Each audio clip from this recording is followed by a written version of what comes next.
listening to the PR Wind Down Podcast, the show for public relations professionals who are ready to see real change in the PR industry. We are your hosts, April White and Laura Schooler. Let's get ready to wind down.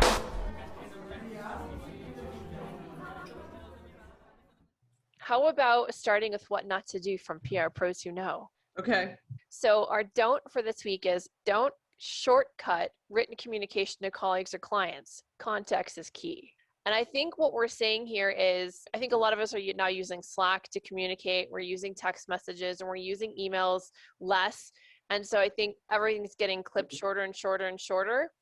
And I think the thing to remember is even within a Slack channel where you know at least that's the context of what you're talking about, it's still very difficult if people have their brain in a million things, which most of us do, and especially senior people and junior people who, like we've talked about before, tend to sort of have the bulk of the multiple client situation happening.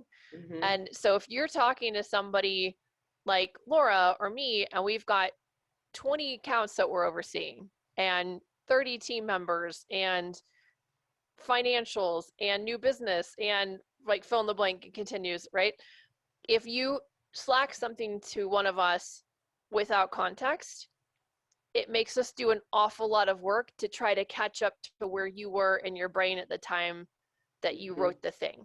So I think it's just keep in mind that even on something that is predominantly used for short and text-like communication, that it's still really important to incorporate context for the people that you're working with, so that what seemed clear in your brain because you were focused on it fully in that moment when you wrote the note, somebody that's coming from a different context without the focus on that one thing that you had in your head is going to have to do a lot of work to catch up. And if they don't, if they can't catch up that way, then you're going to have a lot of back and forth that's needless. If we put in there, hey, this is where we are and this is what the client needs next, what are next steps to complete it, right? That's 3 sentences, takes you 10 seconds, 30 seconds, maybe, and it saves you however many messages back and forth.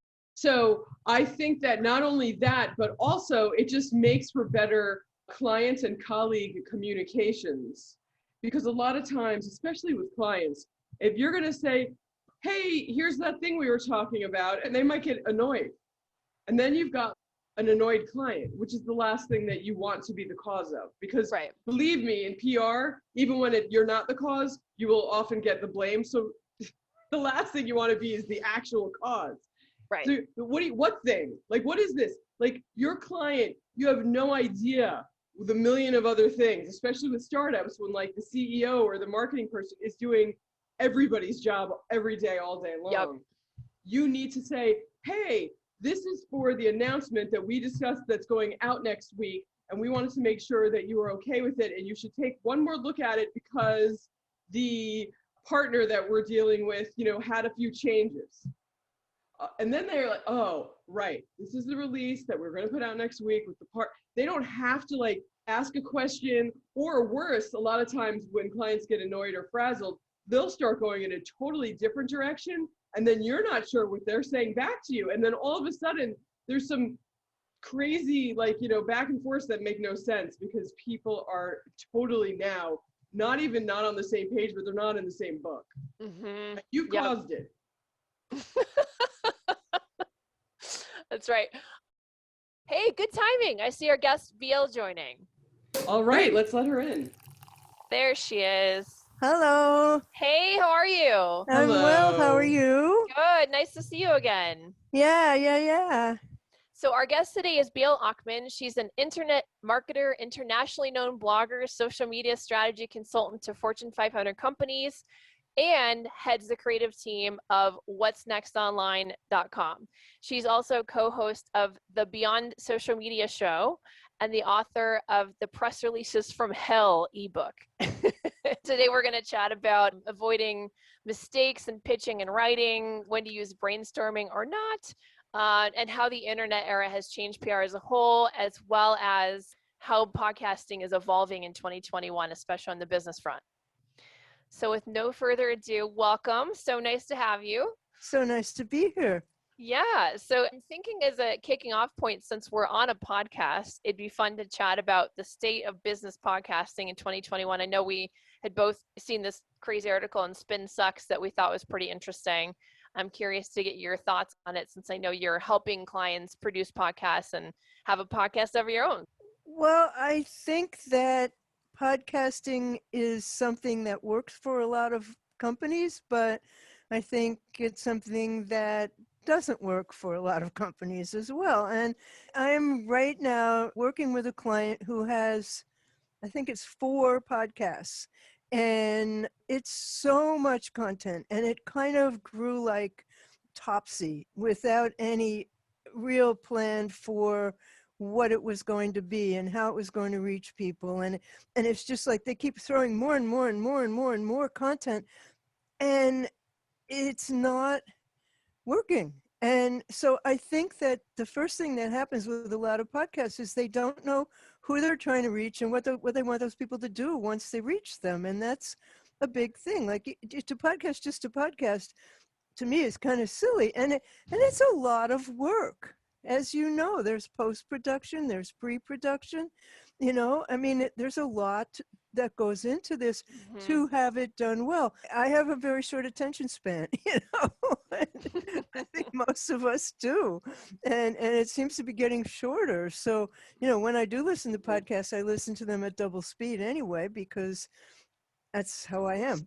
The speed reading of podcasts. Well, it's funny because when we started doing this podcast, we had like this intro, and then we talk about who we were and what we were doing and what the agenda for the day was. And I was like, April, let's just cut that whole thing out and just dive right into it. Nobody wants to sit there and listen to us talk about nothing for 3 minutes. They'll be long gone, right? So, people come to find out what you know, and they want to find it out right away. And if they like what you know, then they want to know who you are. Right. I mean, but it's not like, hi, I'm BL Ochman, and today I'm going to talk to, no, it's just talk. Yep.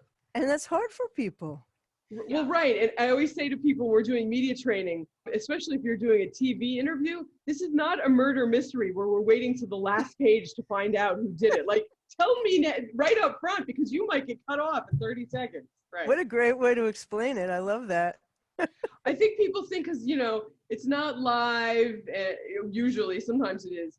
And they're just so excited to get to hear themselves talk that they're just going to go on and on and on and on and on. That's what happens. Right. That's totally what happens. I actually cut April off all the time. I'm just kidding.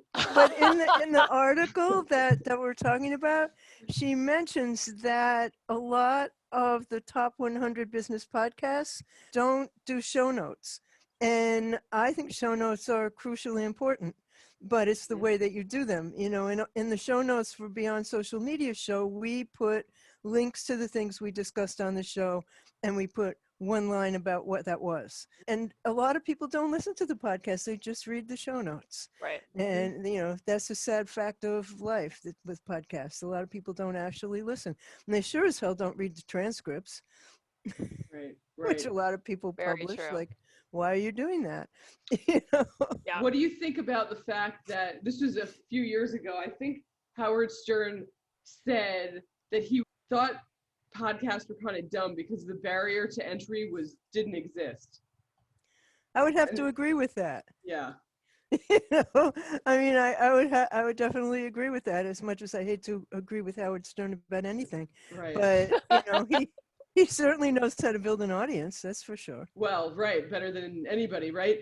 If you ever saw his movie Private Parts, and it's in his book, and it's, this is not a new thing I'm about to say, that more people who hated him listen to him than people who liked him. The point of not boring people is a Right. really big one. So much of what's out there is pretty freaking boring. Yeah. Not yours, of course, or mine. Well, that's why the whole business podcast. I mean, what's more boring than like a business podcast, right? So, what do you do to make it interesting? Well, I tell my clients the 2 most important words in the English language are how to. And the thing that people come for is how to. How do I do this? How do I do that? Well, you know so much, tell me how to do something. Well, it's interesting because that is one of the things, if we're sort of rambling on something, April will say, okay, but how is this helping somebody? right? I mean, that's like the point of almost all of our segments. Yeah. People just don't know how to control, how to say this nicely, what comes out of their mouths. There has to be there has to be some that type of was a nice filter. version. There has to be some point before you start. If I come into something where I can walk out having learned something, Mhm. then I'm happy. I'm not sure that's everybody's position in their podcast. Do you think that podcasts are more successful the better guests they have? No, I think that it has a lot to do with the more successful, the better hosts they have. Mm. A good host who is a good interviewer will be able to bring out the best in their guests. We just started to have guests on our show. My co-host is David Erickson, whom I've never met in person in all these years, in 338 episodes. Wow. My background is journalism. David's background is journalism. I think that a lot of what is an issue in a lot of podcast situations is that they're not journalists, that they don't know how to do an interview, and interviews are hard. Right. So then not every single executive is going to be a great host, even if they want to be more seen as more human, right? Because they might have no idea how to carry a conversation and interview somebody. Being an expert and being a speaker are two different things. So, Right. so to talk about PR people pitching us all the time, Yes. and in the article that we were discussing to begin with, she said, she gets pitched constantly about people who want to be her guest, and if they listened for even 10 seconds, they would know that she doesn't have guests. Okay. Well, that gets deep into the heart of PR people who are not well trained. Absolutely. Yeah. It is Yeah. training, isn't it? Which we talk about a lot. It's a recurring theme. I As you mean, can that's basically imagine. why this podcast exists. Yes. I mean, I understand how hard it is to do PR, and that's why I don't do it anymore. But How long did you do it? 20 years. And then, so why did you get out? Well, I mean, I'm not particularly completely out of PR ever. You kind of can't be when you work with clients. But I Yeah. had an agency for 10 years. I had really good clients. I mean, I had Miracle Grow and the American Dairy Association and Stu Leonard's, which is a chain of food stores. And I saw the internet and I was so seduced by it. And I knew that this was going to be the future. And I wanted to do websites. Nobody was ready for that. So I walked away from it. But I started to just sit in front of my computer and just study what I saw was happening. And at that time, you could call people up. You could call up anybody. You could call up Mark Andreessen. You could say, can I come learn from you? Can I see you? Can I meet you? Will you show me? Will you tell me? And everybody'd say yes. And then I just started writing about what I thought was happening. And lo and behold, IBM called me and Ford called me, and big companies started calling. They come and talk to us, tell us what this means for us, and so that began like stage 2 of my career. Yeah, no, I started when you were still blast faxing press releases out. So I was at the end of that, right as the email started to take over. But we had like 200 phone fax numbers programmed into the big fax machine. It's crazy. So where did this ebook Press Releases from Hell come from? From being pitched day and night for my blog. So it just started to really bug me, all the horrible press releases. So I just started to put them in a file, and then I rewrote them. Like, no, you don't need a 700-word press release. You can say this in 150 words. And, and just started to do that. And I still get them. I get the pitches, I get the releases. And so a lot of things have not changed. At least nobody calls anymore. I know. But, I do like when people send me things, like when they send me books or they send me samples of products. I like that. But when I had my PR firm at that time, I mean, this was like up until the mid 90s, we could walk into a newsroom at night, and talk to people. And not during the day, but you could walk in at night to AP. You could walk into to any Bloomberg. of the. You could walk in and talk to people. And we used to, like go and bring cookies and flowers and things, and just go, hang out. That's And hard to imagine. you can't do that now, for God's sake. You'd No. never be able to get into the building. But Mm-mm. yeah, you could do that. And we always sent things with our press releases. Like when we did the Miracle Grow World's Largest Tomato, one year we had a little wagon with a big tomato on it, and we sent that to every editor. And that there was mail then. People got Right. mail from us. They don't get that now. What can you send to anybody? Well, we have clients that we send sample products to reporters, but only after they agree Right. to receive them.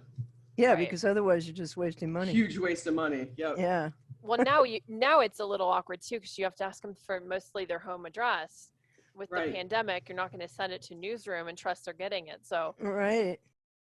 I'm curious if you, from your, advice that you've given over the years, if you have sort of a top 10 or a top 5 or. I have written a lot of advice for what to do and what not to do. My one of my favorite pitches came to me, and it was they didn't know how to use their email program, so it said, "Dear Num Num," and then it went on to have the pitch, and so I wrote back to the guy, and I was like, "What the hell?" Like, can you not use your email? And he wrote back immediately, which was just so funny. And he said, "Oh, Num Num is our term of endearment for reporters." I mean, in terms of like what to do, if you're going to pitch somebody, please look and see something that they've written before. Right. Please see if they already covered that topic. Maybe they did.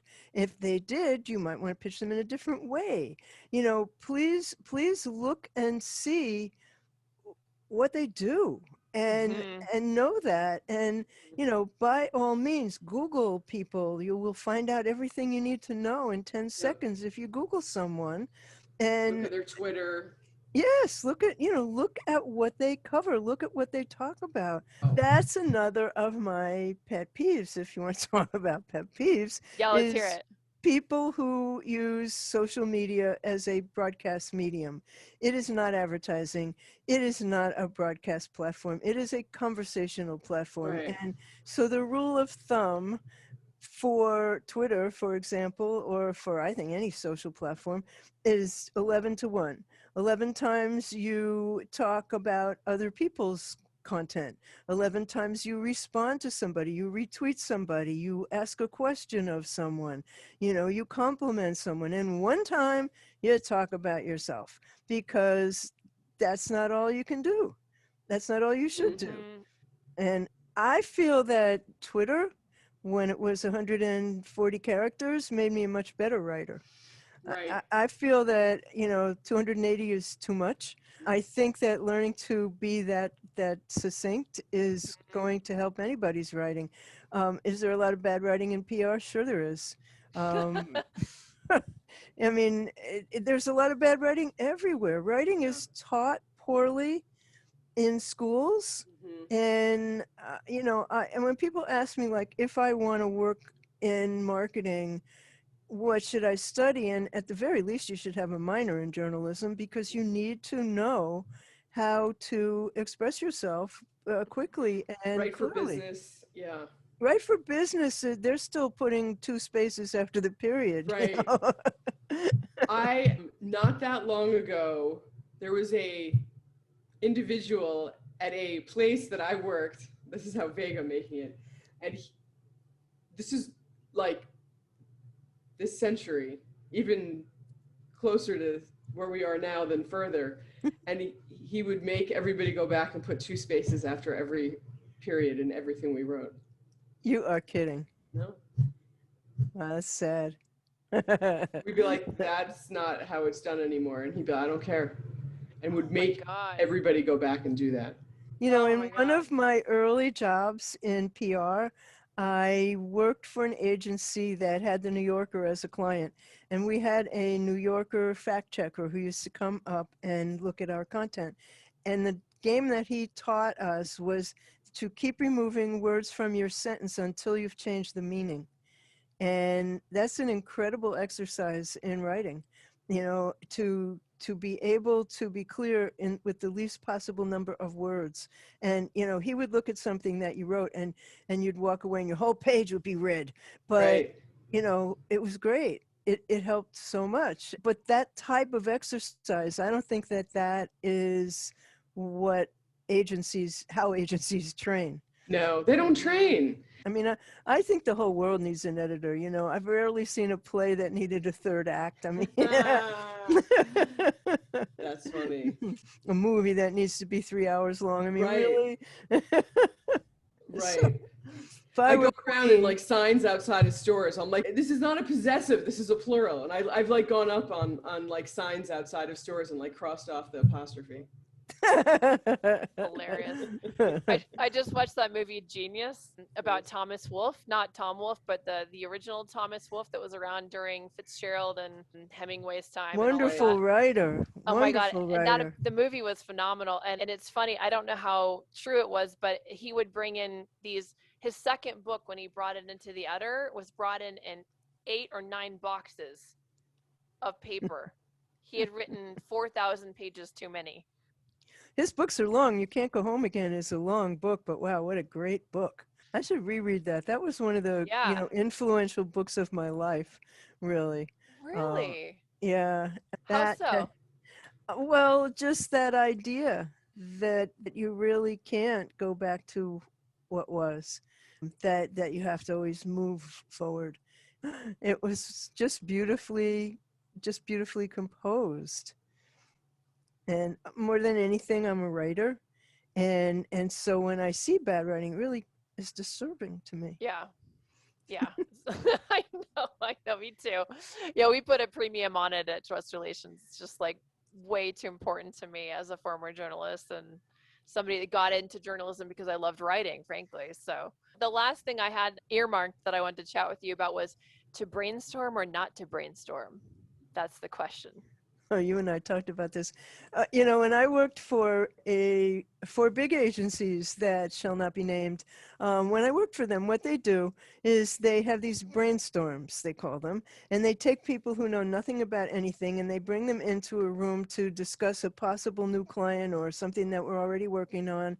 And then they come up with ideas that generally have nothing to do with what the client needs, and then they go and they rework their previous proposals. Basically, I mean, there's so little original thought and knowledge-based, data-based thought that goes into these proposals. But on the other hand, I have to say that agencies get hit with these RFPs and these requests for proposals. There are agencies that spent $20,000-$30,000 answering one of those. And so it's a really difficult conundrum for them. Mm.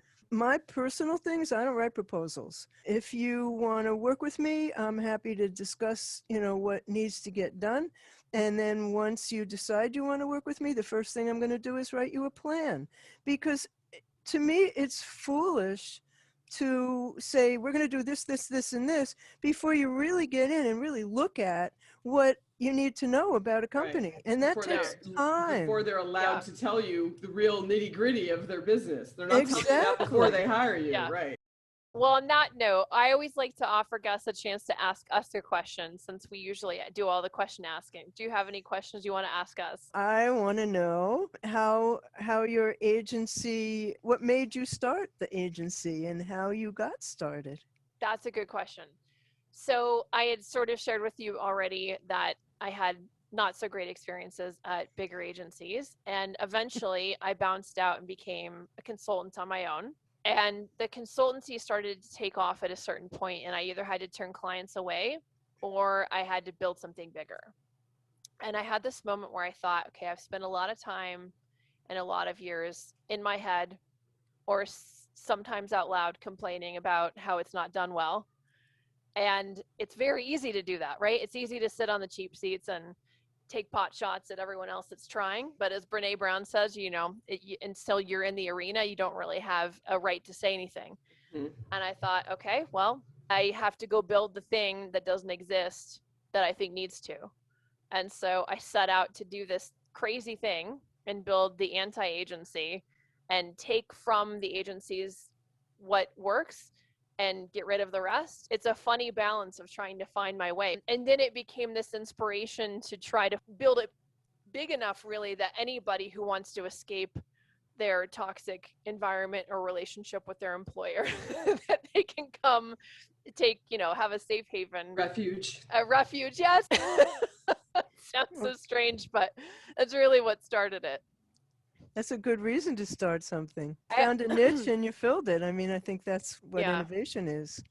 I think so too. Yeah, and I feel like in general, this has been something I've noticed throughout my life. Whenever there's something that you wish somebody else would do, or you wish something existed that doesn't, it's usually a sign that you're the person that has to go do it. So it's not, I think so. I think if you see something that's not being done well in the world and you have a way of fixing it, then you've been given the assignment. It's your assignment, I feel like. That's an interesting point of view, and I like it. And I actually have a side hustle that I'm doing, and it did come out of nobody was doing it, and it's called Fun Walkers, and they're funny license plates for mobility devices. And there's a big issue. There's more and more people all the time who need to use walkers and other kinds of mobility devices, and everyone hates to have to do that. So I thought of a way to make it fun, and I'm working on turning that to institutional sales right now. But I love that. They're fun. But I think that you have to always have like the next thing that you want to do. Mm-hmm. I think it's helpful to always be learning something, moving forward, trying to understand a new technology or teach yourself something. Yep. And that's how I got so involved in YouTube, is just really wanting to learn the behind the scenes part of it, to learn how to make channels grow. And, I just started devoting myself to the learning experience. And again, you can ask people to show you and teach you. And I believe right now, that video is the same for companies as having a website was in 2000. I think that, and it doesn't have to be like hugely produced, and it has to answer the questions that people want you to answer. How do I do this? How can you show me to do that? And, as long as it's that, I think that pretty much any company can do it. Yeah. So speaking of, do you want to share a little bit more about what you're doing? Anything else you want to plug? I know you've started doing this YouTube analysis that you're hot on the trail of. Do you want to share a little more about that, and maybe anything else you want to plug? Sure. What I've learned how to do is to use the most recent YouTube algorithm to increase the search optimization immensely in YouTube. And it's tedious, time consuming to do, but so worth it. Once you build your YouTube presence to the point where you have more than 1,000 subscribers, you start to get new sets of tools. And when you get to 10,000 subscribers, you get more sets of tools. And when you get to 30,000, even more. And there's just so much that is involved in making it work. It's complicated. And I'm really liking it for a number of reasons. One is that you see results, but the other is that, it's something that not everybody knows how to do. Because I feel like there's, I don't know how many millions of people who consider themselves to be marketers or PR people. There are not millions of people who are saying like, I can optimize your YouTube channel and promote it for you. Right. Very cool. That's what I'd like to do more of. Okay. Well, I hope you'll follow me on Twitter. I'm What's Next on Twitter. And do come and listen to our podcast. It's the Beyond Social Media show. I really thank you for having me. This was fun. It was super fun. We really appreciate it. Great. Thank you. Thank you. Take care. Bye. Bye. So, April, do you want to hear the horror story of the week? Yes, please. All right. I just opened it. Let's see. Do not open until podcast. Okay. So this is more of a question than a story, but I'll give you some background first. Early on in my career, I had a manager at a larger PR firm who constantly showed up late. She would frequently cancel or completely miss our weekly one-on-one meetings without warning. At a busy agency, I know these things can happen, but when it became a recurring problem, I began to feel like she didn't care about me or my career at all. I didn't want to tell anybody about it because I was an intern and she was my main and sometimes only line of contact. As an intern, I didn't feel like I had the right to complain and really didn't know who I could talk to. She ended up hurting my chances to work at this agency full time, even though I finally did try to speak to HR about the situation. My question for you is, when is it okay to go around your manager, and what advice can you give to help junior team members understand their rights to speak up in these situations? Whew, that's a good one and a doozy. It is. It is a doozy. And you know what? It makes me crazy that this manager showed up late and missed and canceled and didn't tell this poor intern that we weren't doing our one-on-one meetings, and then apparently didn't reschedule them either. So I guess the question that we can't ask this person is, did they attempt to reschedule them the same way that clients always cancel or don't show up, and then you wouldn't just leave it and pretend it didn't happen. You would say, hey, Bob, like I was trying to come up with a name that isn't one of our clients. Babs, did you want to reschedule? But what if Babs says, no, we'll just talk again next week, and then next week comes and then she's late or misses or cancels again? I mean, I can see it happening. And if you're like 21 years old and you're like, I mean, I think at that point, then you have to go to that supervisor or HR and say, you know, hey, I'm not getting the mentorship that I need from this person, because every time we have a one-on-one meeting, they're either late or they're not showing up, and we've had 1 of 8 or whatever, right, in the last 2 months. Right. Is there a way for me to be transferred to a new manager to ensure that I'm getting the proper mentorship so that I can grow with the agency? I really want to be here. You know, if you framed it that way, I think that person would still get in trouble, but at least you're not just complaining and tattling. You're saying, hey, I'd really like to be a more valuable member of this agency. Is there somebody that can help me do that? I understand that my manager is super busy and not able to, you know, spend the one-on-one time that I was promised. Is there somebody else who can? Because, and if you're an intern who's still in college, you could even say, because I have to give a report back to my class, my advisor at college, to say, like, I had these one-on-one meetings and what was discussed. Like, I literally have to have them to be able to report back. You could, I mean, if it's not true, you could say that, so you don't look like you're just that's whining. True. Right. Or if it's not for school, then you can't say that. But well, sure you can. If it's unpaid, 1,000% you can, because you can say, listen, or if you're even paid very little, you could say, hey, listen, I'm doing this as a learning experience, and right now I'm not really getting a learning experience out of it.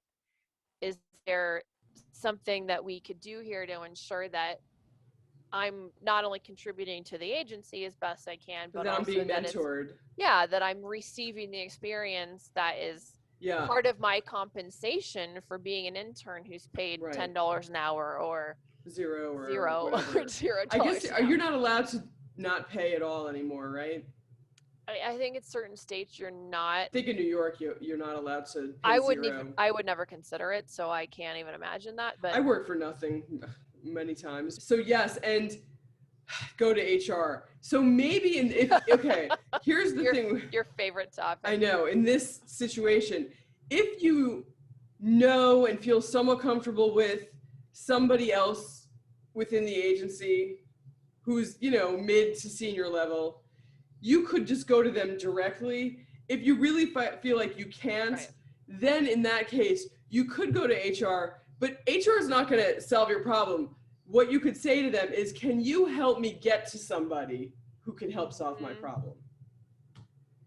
Right. Or you could even bring it up over lunch. Hey, I'm having this issue. I'm trying to figure out the best way to, the best way to solve it is who do you recommend I talk to? Yeah. Um, I don't want to be chasing this person every week who clearly it doesn't have time for me, and that's fine, but can you give me somebody else who does? who does? Yeah. And what you're really saying is, can you find me somebody who actually gives a crap about somebody else but themselves? Can you find somebody who wants to be my supervisor? Thanks. I mean, isn't that really what, and in things like, at times like that, I never had a problem. Somebody's like, hey, who wants to join in the intern program? I would say, I can't, I don't have time. And maybe that's not like the most, but I don't want to be the person that you just described that doesn't really, if I'm going to do something, I'm going to do it 100%, or I don't want to do it. Because you're only hurting somebody else and it's so not their fault. And that just drives me crazy. The end. Okay, I like it. Let's put a button on that and move on. Right on. So what do you think about all the layoffs, firings, see you laters at Bloomberg? Well, did you read the story in the New York Post? I guess that was the one that I was like, oh, because I had seen. Let's take a look at it. So when I first heard about this, it was, 90 reporters, employees, some combination were being let go. And the staffers were given the sense that they were going to restructure the company. They were going to try and open their ranks to a younger, more diverse cohort of staff. I guess getting rid of some more senior people that have been there for a long time. Now, 90 staffers is fewer than 3% of their overall Bloomberg editorial and research staff. So it's not huge, but then there's a story in the Post that came out, and it talks about John Micklethwaite. I remember him from The Economist. I think I worked with him once or twice, but he's the top editor of Bloomberg News. And really what he was talking about is that they were really looking at how the newsroom was being run and the sorts of, I guess, content and news that was coming out of it over the past year. And they really felt that they were losing stories, and probably they were not getting first to market because they were moving too slowly, and that teams were waiting for, and this is a quote, teams waited for somebody to back read a piece or ignored the requests from the news desk to get a blast out quickly. Managers spent too much time setting up conference calls when they should just have been writing, or teams suddenly delivered enterprise pieces that nobody wanted.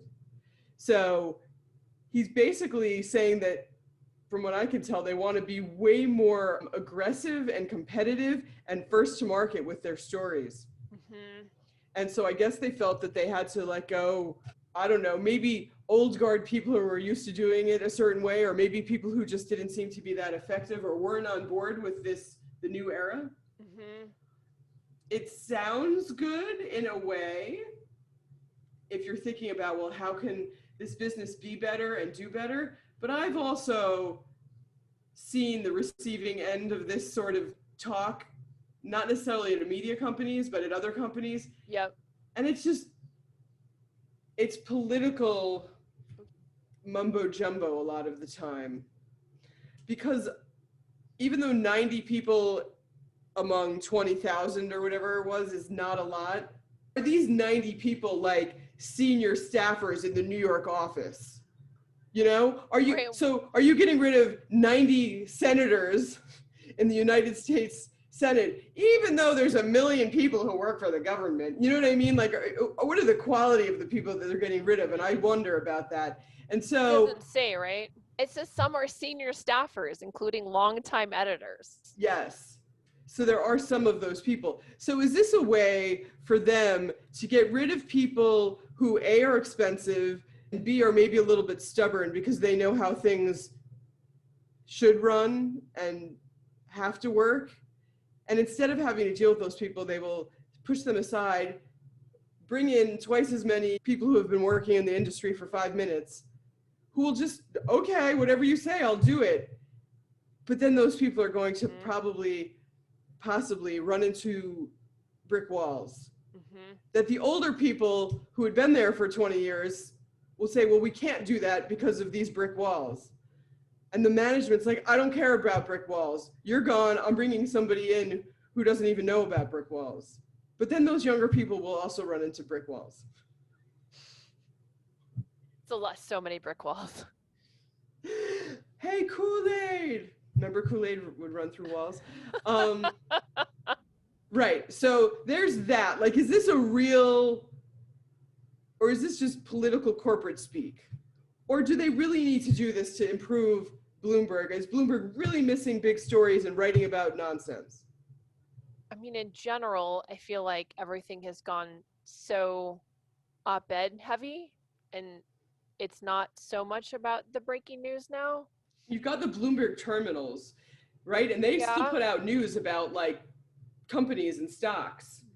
I haven't been on one for a long time, but it still exists. And there are stories that go on the terminal before they hit anywhere else. So is it market moving news, or is it like industry news, or again, is this a little bit of hooey? Well, I still have my concern in general about the viability of the media as it's going in the direction it's going, right? So I'm concerned in general about it losing its credibility, and then losing its readership, and then losing its advertising, and then laying people off. Why? So because of like Twitter, or because of people being manipulated to say certain things, and if they don't, they're gone? I'm concerned about that. I'm also concerned in general about this trend towards leaning into the opinionated news delivery rather than straight news. I think it's a result of that, because I think people have had it. I think they've had enough. And I think, I mean, if people are going and listening to alternative news sites and blogs and podcasts and websites and things that are sometimes crazy, there's a reason for that. That's, I mean, you can blame them and say half of America went nuts. Right. Or you can say there's a problem. Like, right. I think saying half of America went nuts is sort of the more outrageous and it's sort of shallow explanation. That's like Heaven's Gate cult, right? A couple hundred people, right? Not it's a crazy explanation for what's going on when there's a much more down to earth, rational, and obvious one, in my opinion. Do you so you're saying that Bloomberg may have laid off these people, and then finish my sentence because I don't want to. Oh, I'm just saying that Bloomberg is probably hurting because their credibility has gone down. Because they're too one-sided or one angle. And they've lost half of their readers, or maybe at least a third, right? They're gone. And nobody's going to put money against it, certainly. And then on top of that, like, you have, Bloomberg running for president. I feel like this should be a warning to the rest of the media outlets that if they keep moving in a political direction and don't report objectively, and they keep letting everything kind of be colored with opinions and slants and angles and opinions and politics, and I mean, if you keep doing that, you're gonna lose half the people. And then you're gonna lay off 90 people, and then next year you're gonna lay off another 90 people, and then eventually by the time it's 2030 you're gonna not exist and you're gonna be a relic. Right. I just think it's like a wake-up call. I don't know that it's anything other than that, honestly. I don't. So you think it's a shift in news and politics, and I think it's just another corporate scam to try to get rid of older people. I like that. In some. I have a conspiracy theory, and so does Laura, but they're completely different. So that's how that. So that's how that ends. Yeah. Layoffs. The jazz hands were classic. Okay. Thank you so much for tuning in for the PR Wind Down podcast. Many thanks to our guest, BL, for joining us today for a wonderful interview. Remember to submit your own agency stories and questions. And please share our show with your friends and colleagues. Also, don't forget to subscribe and leave us a rating. It always helps us to reach new listeners like you. And if you have an anonymous PR horror story of your own, send it our way at the contact email below in the show notes. We can't wait to wind down with you again next week.